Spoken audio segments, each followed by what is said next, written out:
This is Mrs. Carnes, and we're going to talk again about another triangle congruence. This time it's the AAS. This is angle, angle, side. And now it's a little bit different than what you've seen before. The last one we talked about was angle, side, angle. It had two A's and an S. So does this. This has two angles and a side.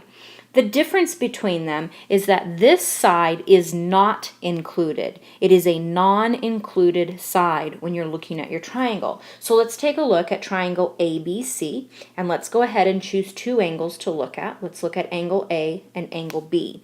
If we take a look at angle A and angle B, there's our two angles. Now last time we chose segment AB because it was the side that was included between them. We don't want that side though. We're looking for a side that is non-included. And so in this case, there's actually two choices for that. We could choose segment AC, and we would have angle, angle, side. Or we could choose segment BC, because we would go angle, angle, side.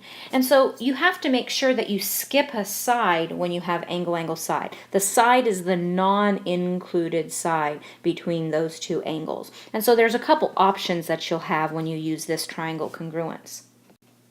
So the angle, angle, side, AAS, it says if two angles and the non-included side of one triangle are congruent to two angles and the non-included side of another triangle, then those triangles are congruent.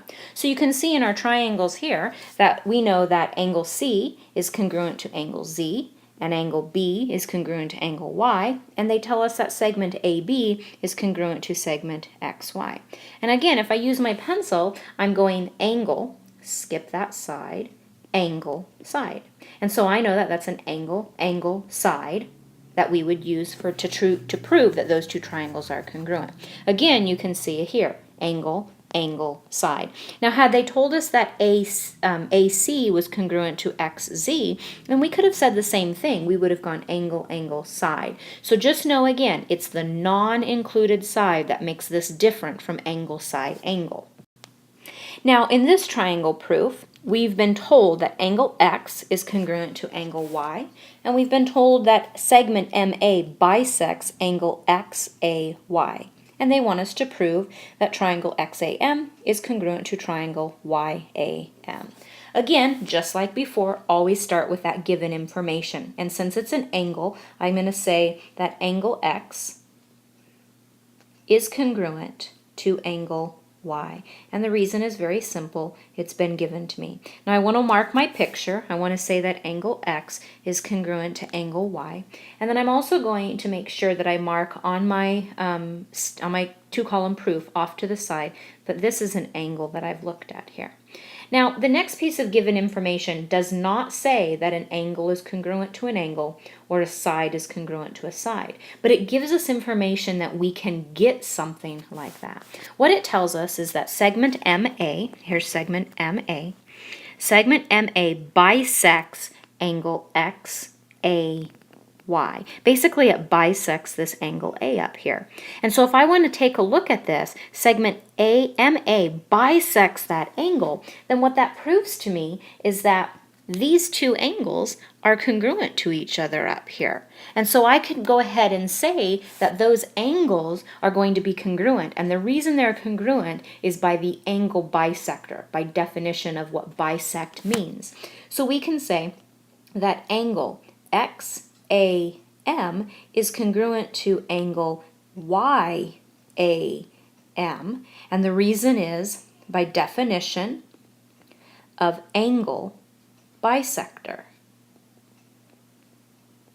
because that's what a bisector is. That bisects means to cut into two equal pieces.